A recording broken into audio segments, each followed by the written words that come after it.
Welcome to the Breakthrough Advisor Podcast. In this podcast, we inspire advisors with ideas and pathways to break through barriers and build a thriving retirement income business. We will interview innovative technology developers, business leaders, and successful advisors, then help you organize and execute these ideas to move your business forward.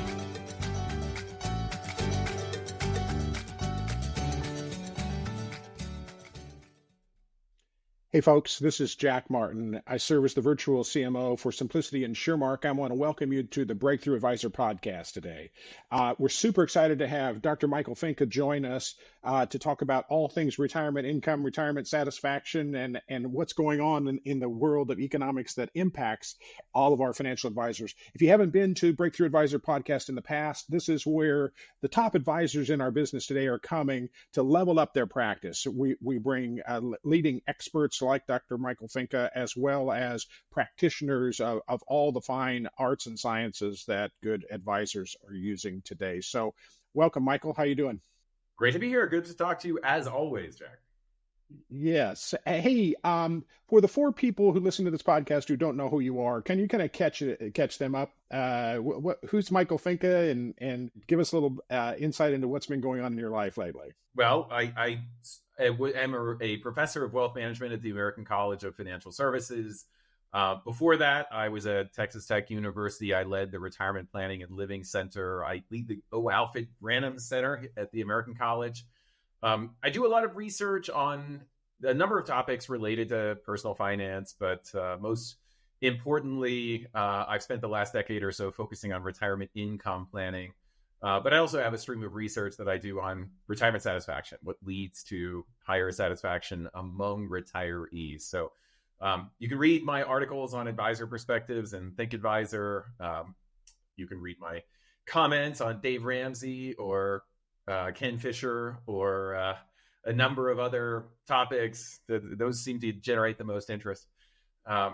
But I have some very strong opinions about retirement income planning, and I publish a lot with Wade Pfau and David Blanchett on different aspects of retirement income planning. And I have to say that the three of us have generally very similar opinions about how to do it right, based on, we're all trained as economists, so we think maybe a little bit different than some people in financial planning. Yeah. Yeah, you guys really, are tip of the spear when it comes to what we need to know about how to do retirement income planning better for our clients. And that's kind of where I want to jump off. I mean, you alluded to this intersection of behavior and income planning, as it impacts our advisors. And I think you were on, I think it was a great podcast, Humans versus Retirement, with Dan Hylett a little while ago. And you guys had an awesome conversation. One of the things I took away from that is this notion that as advisors, we may be too focused on the numbers, the analytics, than we are on the people. And so, one of the themes that we've developed in this podcast over the last few years is that we'd like to help our clients get better outcomes. And if they don't take our advice, or if we're not giving them directionally good advice, then, they're not going to get those better outcomes. So talk for a second about, the podcast, if you like, that conversation, that intersection of behavior and retirement income planning. What's that? Help the people who are listening for the first time understand that. Dan has his own process when he works with a client who is interested in creating a retirement income plan. And the first meeting that he has with a client, he never talks about money. All he wants to know is, what does the client want to do after they retire? What's their lifestyle going to look like? What are their values? What's important to them? He wants to get at what their expenses are and when do they want to travel, and what do they want their different life cycle stages in retirement to look like? How much of a bequest do they want to leave? So what I was most impressed is that he was very detailed in trying to gather as much information as possible to find out what the client hoped to achieve with their money. And then it became a relatively straightforward process of developing a investment plan that would match the lifestyle that the client wanted to lead. Now, to me, this is so important because it really helps the client own that retirement investment plan. It means that the client sees how the investment plan relates to the lifestyle they want to lead, and the advisor has a much deeper understanding of what the client wants. And I think very often in financial planning, we see retirement income planning as a math problem. So, you get X amount of investment returns, you live for a certain amount of time, what is the safe withdrawal rate? But there's no real focus on what you're using the money for. And remember, the money doesn't provide any happiness. The money is just an input into what you actually do in retirement. And some of those activities require money and some of them don't. And some of your expenses are more volatile and some of your expenses are more fixed. And you can actually design a retirement investment plan that matches the spending path that you want. And it's also a recognition that, and it was something that I'm a big fan of, that investment risk is real. And then investment risk has direct implications on lifestyle variability. The more investment risk you take, on average, the more money you can spend. However, there's always a possibility that you might have to spend less. That acknowledgement, I think the client absolutely needs to understand that.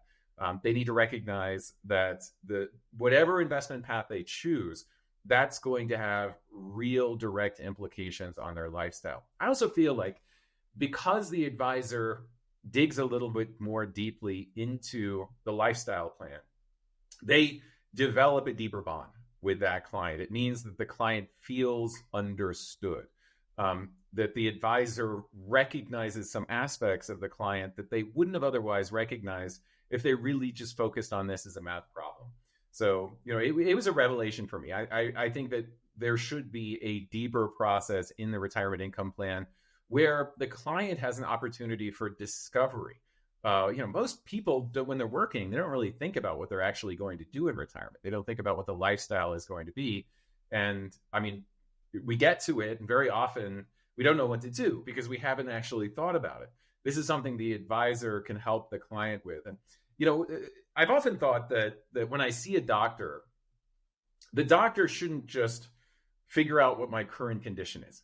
The doctor should ask me about my health goals.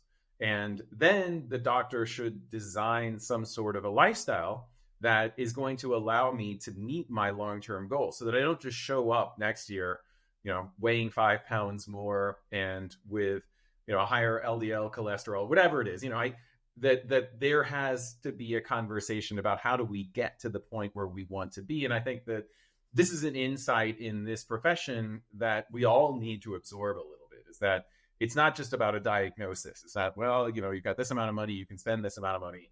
It's about figuring out, first of all, during the working years, how do you get where you want to be? And then when you actually get to retirement, what do you do with that money so that you can live the way you want to live? Yeah, 100%. And the key word, I think, in what you just said is lifestyle.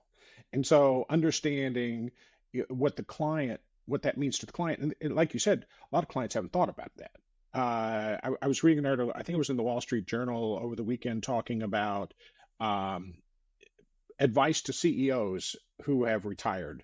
And the advice was, for 6 months or a year, I remember the article is entitled, What to Do When Someone Asks You, What Do You Do?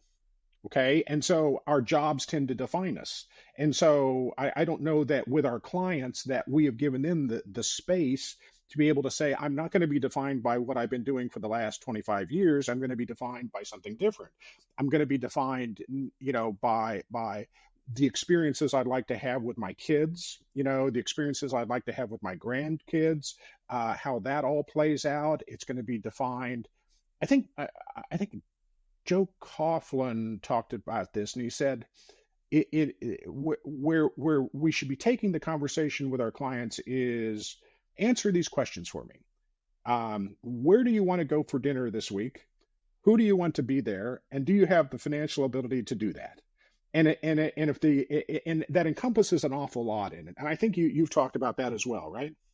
Yeah, that it's such a great example. Is like, who do you want to go out to dinner with when you're retired? Because those friendships that you develop during your working years are going to be so incredibly important during retirement. You're really going to draw on, first of all, the relationship you have with your spouse, and second of all, the relationship that you have with your friends. Those are really the most important inputs into satisfaction. And when you say, like, what is the purpose of money? If you look at the kind of spending that tends to lead to the greatest amount of satisfaction, It is social spending, things like going out to eat with friends or going on vacations. It's not spending money on, buying a vacation home, unless by buying the vacation home, you have your friends and relatives come to visit you and spend more time with you. It becomes a destination. You really have to give thought to how you spend money and how you spend your time, because of course the number one activity in retirement other than sleeping is watching TV. And in many ways, watching TV is just a substitute for human interaction. It's just a less satisfying substitute. So, how can you set yourself up for a lifestyle? And it's also important to consider how you change in retirement, that you start out retirement as healthy probably as you'll ever be. Your ability to be physically active and mentally capable is highest in your, say, late 60s and 70s. It starts to decrease a little bit in your 80s and 90s. So that affects what you can do. And I think, when it comes to spending, there has been this emphasis on making sure that your spending rises by the rate of inflation. When I actually look at the data, what I see is that even the wealthiest retirees are not spending a whole lot of money on going on European vacations when they're in their late 80s and 90s. The time to do that is earlier on in retirement. The example I've given in the past is if you're a healthy 65-year-old woman, then you can think of your life as like 9 rows of 10 dots. And if you retire at the age of 65, you've got 2 rows of 10 dots left and 1 row of 5 dots. And where do you want to put your chips? Where do you want to put your money? And on each one of those ages, you probably don't want to put it close to the top at age 90. You probably want to spend a little bit more when you're younger. And it's one of those reasons why I don't really have a problem with people spending more early on, but I also want to make sure that they can spend the money early on without having to worry about the possibility that they may run out of money later on in life. I feel like knowing that that's not a risk allows you to spend more when you're able to appreciate the money the most. Yeah, that's a little bit of a chicken or the egg kind of situation, right? I mean, when you're trying to imagine what your lifestyle looks like, you come to the table with, those built-in prejudices, about, how comfortable am I going to be spending how much money? And if you can kind of flip the script and say, okay, so if you didn't have to worry about that, what would your lifestyle look like? Now it looks a little bit differently. I think this is what your license to spend thing is all about, right? That's right. In the license to spend research, we basically compared 2 retirees, one that had, say, an extra $500,000 and the other one that had, say, an extra $3,000 per month in income. And we tried to see how much more the one with $3,000 of income spent than the one with an extra $500,000. And what we found is that, we would expect the one with income to spend a little bit more because they don't face the risk of potentially running out. If it's a lifetime source of income, then they can basically spend as if they're living to, they can spend the entire amount of that money. Whereas if they had $500,000, they have to conserve a little bit to make sure that if they live to 100, they're still going to have money left over. So we expected, if you look at the academic research, it's about 30%, 25% more, depending on interest rates, that you would spend if you had income as opposed to wealth. But in fact, people spend about twice as much when they had income. And so what that tells you is that people don't like spending money out of savings. There does seem to be an aversion. People have no problem spending money out of income. And there's so many anecdotal examples of this and examples in the data. I sometimes will look at individual retirees in a longitudinal data set. In other words, a data set that goes over time. And I'll see that, there's one woman in particular that I followed who has $1.5 million in investable assets. And she has her only source of income is Social Security, pays about $25,000 a year. And so she spends about $25,000 a year. So she just spends her income and she leaves the $1.5 million alone. And I'll bet if you asked her, did you just want to give all that money to your kids? She'd say, well, not necessarily. I probably want to make sure, I want to make sure that it's there just in case. But very often what happens is people just don't spend it. And the older they get, the harder it is to spend that money. In fact, in my own research that I've been doing recently, I look at the amount of money we spend on fun activities. So again, going on vacation, going to shows, going out to dinner. And what I see is that people who have more wealth and income spend more on those categories early on in retirement. But by the time you get to late 80s, early 90s, spending by people who have a lot of financial resources looks pretty similar to those who have fewer financial resources. In other words, as we get older, we spend a bit less. So one of the things that I'm concerned about is essentially by turning your savings into income, you give yourself the license to be able to spend that money rather than just sitting on a pot of assets and holding it into old age when it really has very little value for you. Hey, folks, if you're listening, I just want to tag a couple of concepts that we talked about so far. One is the approach that Dan Haylett takes on ascertaining lifestyle, understanding the client's feelings about how they want their life to look when they retire. The second is this concept that Michael just talked about with respect to license to spend. And what you're talking about there is adding a stream of guaranteed income, so you cut off the longevity risk for that particular set of expenses then, right? So how do you have that conversation? I mean, how do you communicate that idea to the client in a way that they're comfortable with changing from the financial pornography has told them for the last 25 years, that there's a safe spending rate kind of approach?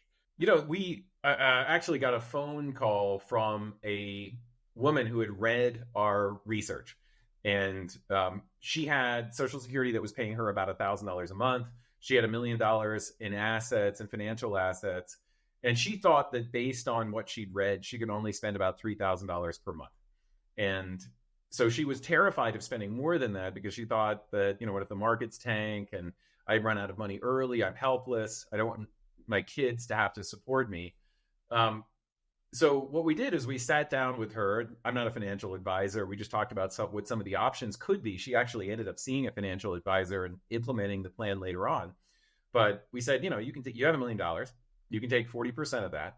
You can buy she was 70, so she could buy herself a decent income with that amount of money, about $3,000, $2,500 per month, let's say.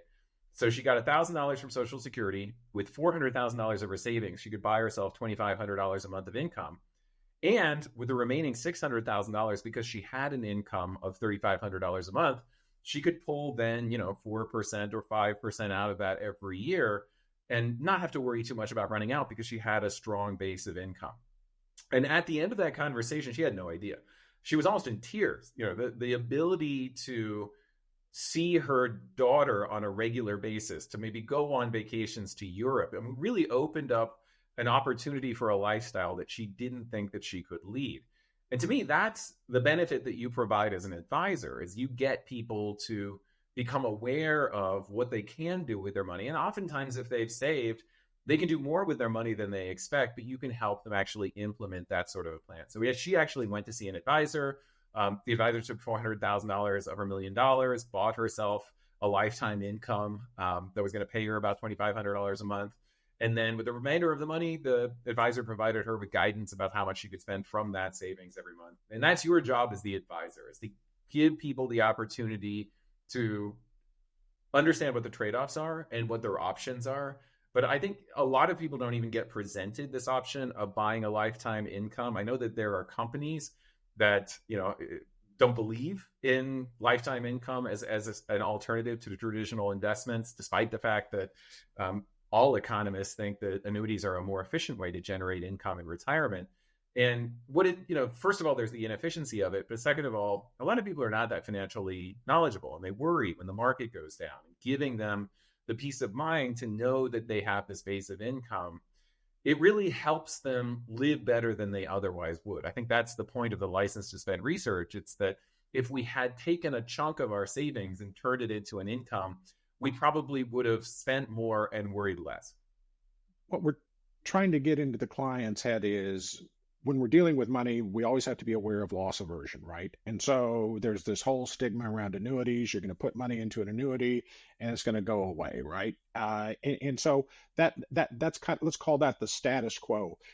And what we're saying on the other side is, we can solve some pain you're having. We can make life, your lifestyle, your relationship with your families a little bit more robust if we're able to come part way with lifetime income. So, what should that conversation look like when you're talking about annuity, given the prejudice about them and loss aversion? How do you have that conversation? Well, first of all, I developed this very simple goal-based process that advisors can use when talking with a client about what their preferences are. Now, it shouldn't be seen as a way to sell an annuity. It's more a way to figure out what the client wants to do with their money. Step one of that process is have a conversation about the client's nest egg and ask them how much of that nest egg do you want to pass on to others after you're dead?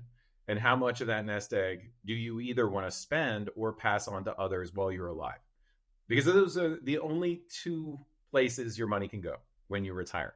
You can either spend it while you're alive or you can give it to others when you're dead. Now, most people never have an opportunity to think about that or to have that conversation. Now, a lot of people get stuck on this idea, as you mentioned, of loss aversion, where they get to retirement, they have $1 million. They just want to put their arms around the $1 million and then maybe spend the interest or, spend dividends or something like that. But they don't necessarily want to pass it on after they're gone. They just love the fact that they have this nest egg. So coming to a realistic understanding of what you actually want to do with your money, I think that's step one. And it means that the client has to become comfortable with this idea that a portion of their savings is going to get spent down.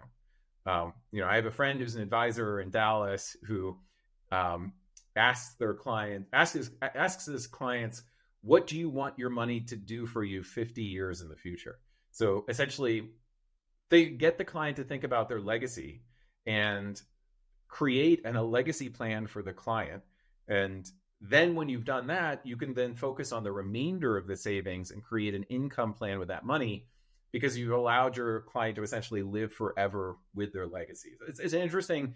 It is actually consistent with the science that we don't want to believe that we're going to die. We don't want to believe that we've only got 2 rows of 10 dots and 1 row of 5 dots. We want to believe that this is basically going to go on forever. So acknowledging our own mortality is really step one of being able to have a productive conversation about how to spend down your savings. And then once you've figured out how much you're going to actually use for the purpose of income, then let's talk about the lifestyle. So, like that conversation with a client about what it is that they actually want to do in retirement.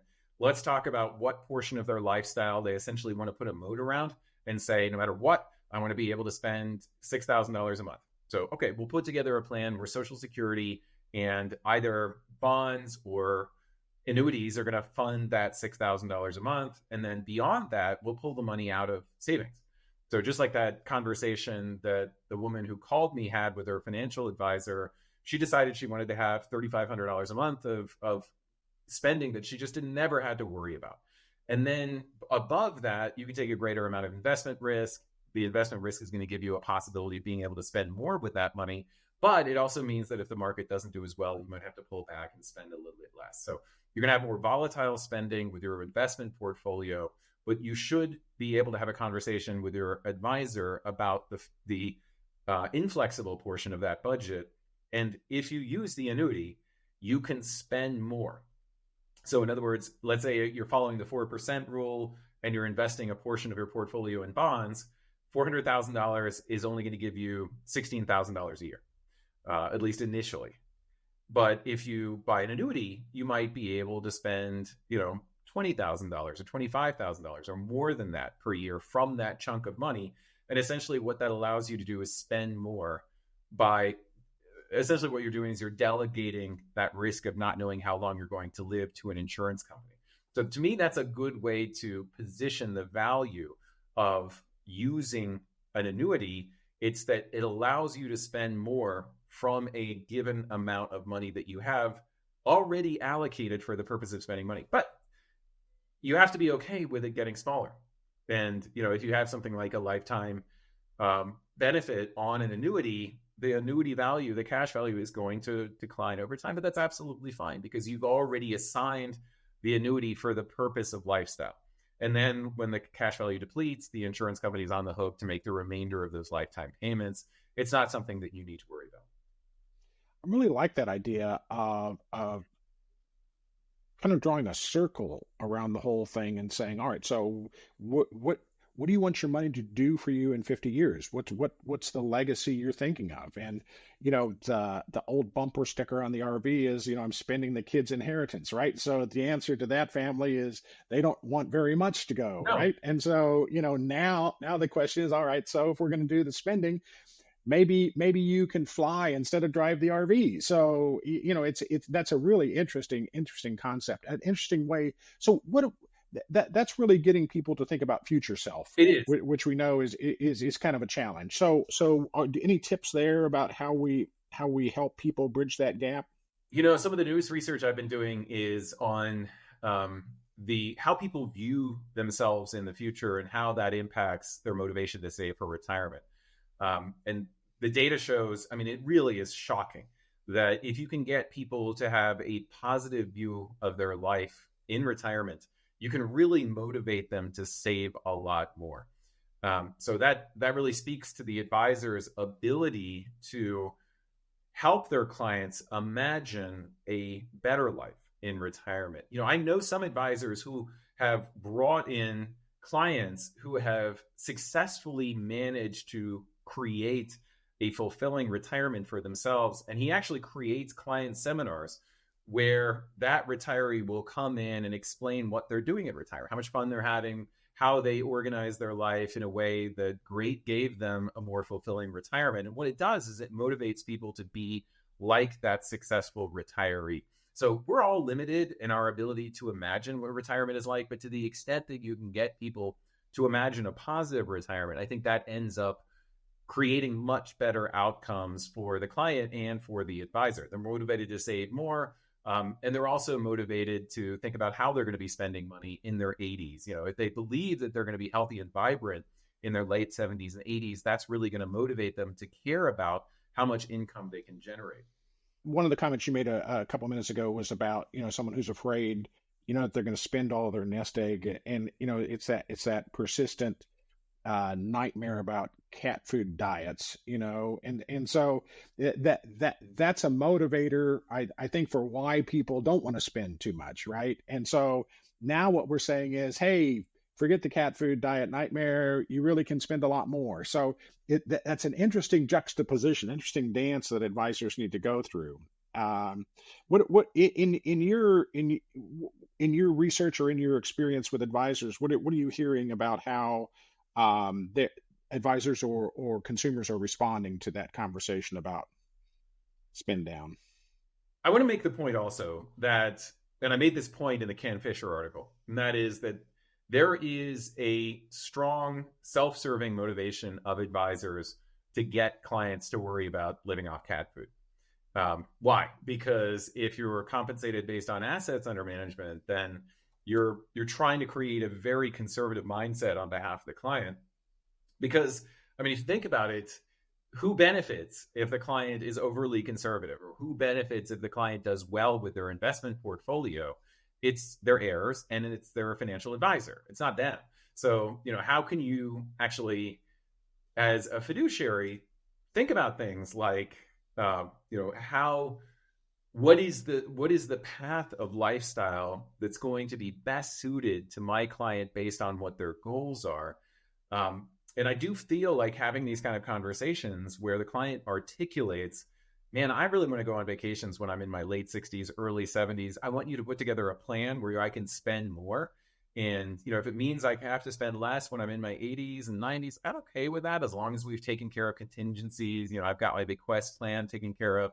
Maybe I've got long-term care insurance. Then that's the plan that you need to design. If you're really looking out for what's in the best interest of the client, you've got to give them the ability to spend that money, despite the fact that, depending on what your compensation model is, that might impact the amount of income you generate from the client 20 or 30 years in the future. Yeah, I like that a lot. This notion that fiduciary encompasses lifestyle and legacy. It's not all about what's my fee structure and, is my risk tolerance dialed in right and that sort of thing.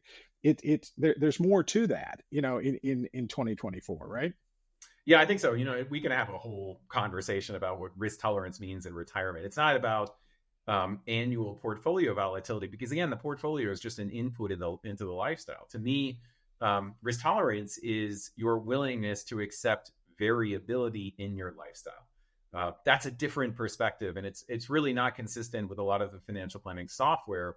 But if that's what your goal is, if you're truly practicing goal-based wealth management, then that's how you need to think about what investment risk means. Great point. Maybe that's one of those catalysts that gets clients, leaning towards, a more holistic view of that, right? To look at, end of life legacy versus spending today, and to look at lifestyle and start to have that conversation about, how many times a week do you want to go out to dinner? And how many times do you want to go to Disney World with your grandkids? It opens a lot of doors, a lot of conversations. So any parting nuggets you want to leave our audience with before we check out today? I would just say that this is never more important than it is right now. So we're really in the first generation of these younger baby boom, Gen X now. I'm 10 years maybe away from retirement age. For us, we have no idea. Nobody has been through this process of trying to generate, replace the lifestyle we had before retirement from the money that we've saved in our retirement accounts fully. So the older baby boomers generally had some form of pension in addition to Social Security. We're the first generation that's really going to have to get everything out of our savings. So there is a need for expert advice for people to understand what their options are. And you as an advisor, it's a huge opportunity. When I look at the consumer data, what I see is that the number one thing that people are looking for is to understand how much they can safely spend in retirement. And that's a service that you can provide that nobody else can. That's not a fully objective thing. I mean, because it depends on, one person has $1 million portfolio, based on their lifestyle, they're going to spend something different than the next person who has $1 million, portfolio, who has a completely different lifestyle outlook. And so, as an advisor, you've got to be able to factor that in, right? If you're going to do a real job of giving advice, right? And that's the fun and creativity of financial advice, but you have to know what your options are. Yeah, 100%. All right. So before we check out, I leave with this question almost every time. So what are one or two things that Michael Finke does when he's not doing podcasts, doing longitudinal research, or speaking, at conferences that entertains you, that might surprise folks? Oh, well, I don't know if I've mentioned this before, Jack, but I like fast things. So I like racing, go-karts and cars and anything. I'm shockingly competitive when I am not. I'm even competitive a little bit as an academic, but I really enjoy racing. I have been doing it for a long time, and once a month I go adult go-kart racing with a group that is also very competitive. And I don't think there's anything in life that's more fun than that. I also enjoy hiking. So I'm in Santa Fe today, and last weekend I went for a long hike in the mountains. It's something I like to do during my downtime to try to maintain my health so that by the time I get to retirement, I'm physically capable of doing what I want to do. So do you have a snappy handle on the side of your go-kart painted there? I don't. I need to call you. Maybe Dr. Speed. I think nobody who races with me has any idea what I do. Hey, it's been great. Enjoyed the conversation as always. Thank you very much for squeezing us in, from the beautiful mountains of Santa Fe.